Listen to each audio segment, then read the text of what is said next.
Assalamualaikum dan salam sejahtera kepada semua 12 Gang. Selamat Hari Raya tuan-tuan dan puan-puan. Lama saya bercuti, but now I'm back. Banyak update mengenai bola sepak tempatan yang menarik untuk kita bincangkan. Tapi topik utama kita untuk video kali ini adalah review list call up Vietnam versus Malaysia yang akan berlaku pada 31 Mac nanti. Tak lama je lagi guys. Dan ini 3 perkara yang anda perlu tahu mengenai perlawanan itu. Sebelum itu, yang mana yang baru untuk channel ini, hai, nama saya Rasul. Jangan lupa untuk subscribe, dan jika anda meminati konten daripada kami, jangan lupa subscribe, like dan share video ini. Kita layan intro terlebih dahulu. Okey, jom. Harimau Malaya, kita lawan sampai juara.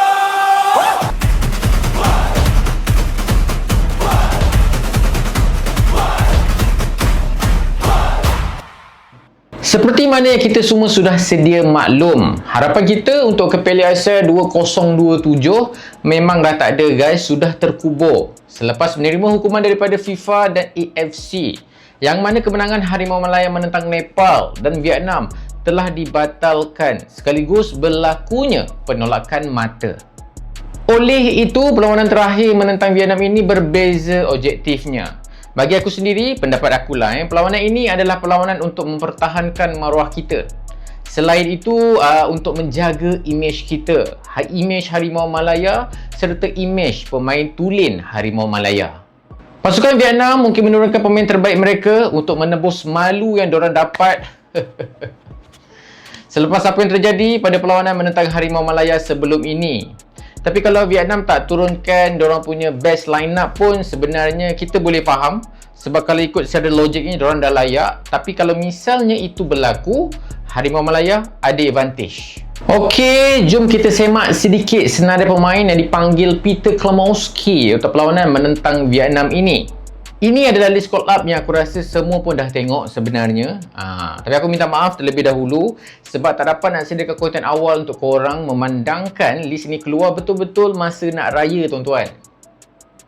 Okay, back to our topic. Berkenaan dengan senarai pemain yang dipanggil ni, ada beberapa isu yang kita boleh bincangkan sebenarnya, seperti pemain yang sudah lama kita tak nampak dipanggil semula ke dalam squad. Pemain tersebut adalah Feroz Baharudin dan juga Syahmi Syafari. Welcome back boys. Dua nama ini disambut baik pada peminat disebabkan Feroz yang kita memang tahu kemampuan beliau, dan Syahmi pula yang bermain agak baik sebenarnya di bawah JDT untuk setakat ini, season ini. Dua pemain pertahanan ini aku rasa mungkin menjadi pemain yang agak penting di dalam taktikal Peter Klimowski. Untuk review call up lawan Vietnam ni, kalau ikutkan sebenarnya tak banyak sangat yang kita boleh kupas, yang boleh kita bincangkan, sebab kebanyakan muka kita dah biasa tengok guys. Kita dah biasa tengok dalam skuad Harimau Malaya. Yang paling-paling pun tak salah aku, topik yang dinaikkan para peminat adalah ketidakpuashatian mereka kenapa Junior Estal masih dipanggil padahal banyak je lagi yang perform. Itulah yang paling banyak apa yang aku dengar. Yang lain biasanya aku rasa tak ada pun. Bab-bab siapa yang dipanggil, Junior Estal dan sebagainya, sebenarnya aku tak fikir sangat. Sebab apa yang aku fikir selepas tengok je list ni keluar kan, ada dua benda apa yang keluar dalam kepala aku sebenarnya. Yang pertama, percaturan Peter Klimowski dari segi bertahan. Yang kedua, siapa yang boleh carry role yang tinggalkan pemain-pemain palsu itu, 7 orang tu. Dua perkara ini yang aku duk fikir tu. Tapi okey, tak apalah, kita tengok dulu kita tengok yang pertama dulu. Kalau kita tengok list call up ni, kalau korang perasan, banyak pemain di departmen pertahanan. Departmen pertahanan tu lebih banyak pilihannya. Dari segi prediction formasi, kemungkinan besar not sure sangat, tapi mungkin 3-4-3 mungkin. Okey, mungkin. Tapi kalau kita tengok senarai pemain ni, siapa agaknya akan menjadi pemain pertahanan pilihan coach Peter untuk defending punya department? Setakat sekarang yang aku confident memang Dion Kus je yang aku rasa confirm first team. Yang lain aku pun tak sure sebenarnya, sebab maybe lah ini jangkaan tuan-tuan. Center back mungkin Feroz, Ubay dan juga Dominic. Untuk left wing back, kalau kau tanya aku, left wing back dan juga right wing back maybe Dion Kus dan juga Corbin Ong. Tak sure guys, aku pun tak dapat nak baca sangat taktikal Peter Komorowski ni. So, untuk korang punya prediction macam mana? Kalau korang ada predict sikit, boleh tulis dekat ruangan komen. Bab bertahan ni penting guys, sebab kita kena sedar level kita dengan Vietnam ni sebenarnya macam mana nak cakap Kita kena sedar yang level kita dengan Vietnam ni sebenarnya agak berbeza. Bukan untuk merendahkan pasukan kita, tapi kalau bercerita mengenai reality, kita semua tahu nak menang lagi-lagi main kat sana memang susah. So the only option adalah kita perlu mengelak untuk dimalukan di sana. So dari segi bertahan tu memang kena titik beratkan sedikit. Ya tuan-tuan, betul, bola itu bulat, apa sahaja boleh terjadi, tapi korang jangan salah faham. Siapa yang nak kalah kan? Cuma kalau tengok pada keadaan tim kita sekarang, yes, kita memang kena bersedia dengan kemungkinan kita akan menempuhi hard game ketika menentang Vietnam nanti. Yang kedua, role yang ditinggalkan pemain-pemain palsu kita ni. Siapa je yang boleh ganti diorang? Dalam 7 orang tu, 5 daripada mereka kalau kita tengok sebelum ni memang confirm first team. Contohnya macam Irazabal, Haktevel, Figueiredo, Holgado dan juga Garces. Kalau kita tengok dalam list call up ni, siapa je yang korang rasa boleh menggantikan role-role yang ditinggalkan itu? Kalau tak dapat 100% pun guys, dapat 70% sama pun aku rasa dah okey sangat dah kan, betul Sebab benci macam mana pun kita dengan mereka, tapi kita tidak boleh menidakkan kualiti Harimau Malaya semasa adanya mereka bertujuh itu. Tapi perjalanan kita harus diteruskan juga tuan-tuan. Memang berat, tapi semua pemain Harimau Malaya perlu bekerja lebih keras. Inilah masanya untuk kita buktikan pemain tempatan juga boleh memberikan sesuatu untuk peminat Harimau Malaya. Okey, seterusnya, seperti apa yang korang nampak dekat tajuk kita dekat thumbnail tu, 3 perkara yang anda perlu tahu mengenai perlawanan menentang Vietnam ini. Yang pertama, dari segi moral pasukan. Ini kisah luar padang lah dengan hukuman di mana kita memang confirm dah tak layak ke Piala Asia, memang sedikit sebanyak akan memberi kesan kepada pemain. Ditambah lagi tuan-tuan dengan penurunan ranking pasukan negara yang kini sudah berada di tangga ke 135. Jauh tu guys, 14 anak tangga turun ni tuan-tuan. So sekarang pasukan negara kita tak kira menang atau kalah, mereka memang memerlukan sokongan daripada kita, peminat-peminat Harimau Malaya. Ekor-ekor Harimau Malaya lah. Yang kedua, pemain-pemain yang diharapkan ada tapi tak ada. Yang diharapkan tak ada tapi ada pula dah.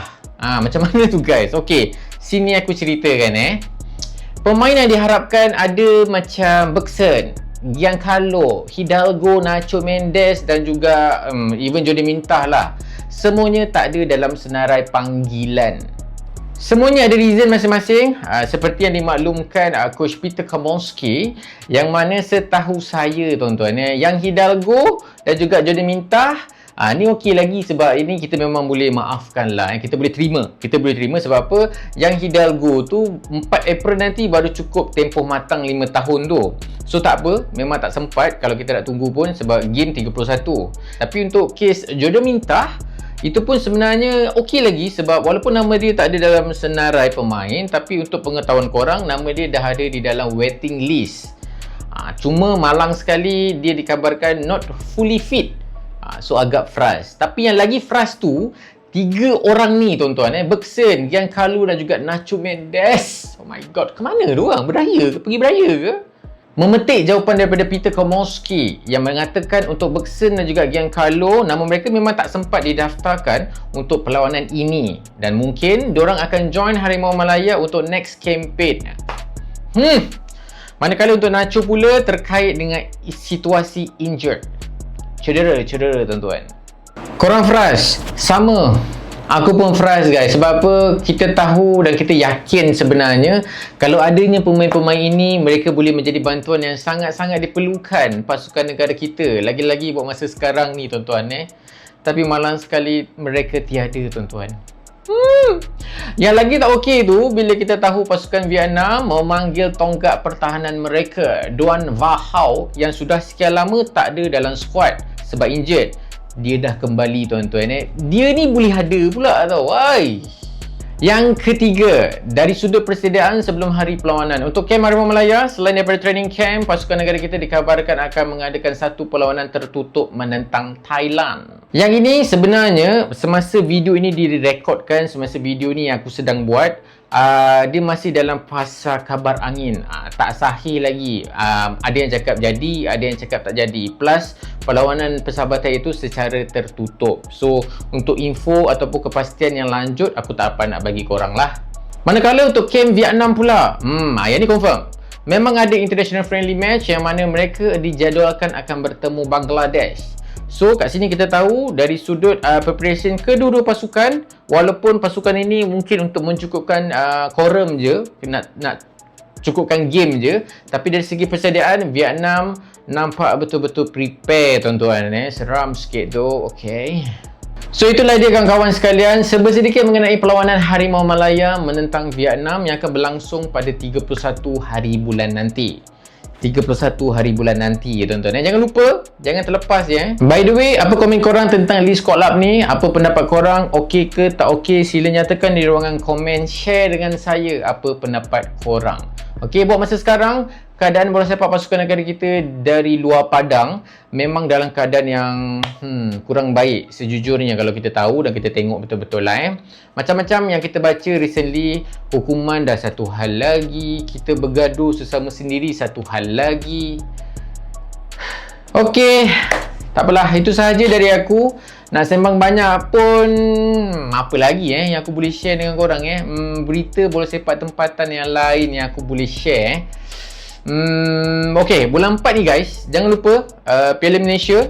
Yang tu kita dah sampai separuh akhir. Yang tu pun best. Bulan 4 ni korang jangan lupa. Dan selepas itu SCL Elite tuan-tuan, SCL Elite. Dan kalau tak salah aku, JDT dikabarkan akan bertemu pemenang round of 16 zon barat, sama ada Al Ahli atau Al Duhail. Kedua-dua pasukan ni tuan-tuan memang gampraks. So game ni aku boleh jangkakan menarik ya. Tapi kita kena tunggu dulu perlawanan di antara kedua-dua pasukan tu sebab diorang postpone. So yang tu pun kita tak tahu bila diorang punya game tu. So kita kena tunggu je lah. Untuk topik yang Piala Malaysia dan juga SA Elite ni nantilah kita borak Aku akan buat satu video yang lain lah sebab nak explain kat sini agak panjang tuan-tuan Okay guys, itu sahaja untuk video kali ini. Yang mana suka dengan konten ini, jangan lupa like, subscribe dan share video ini. Sekian, terima kasih. Assalamualaikum.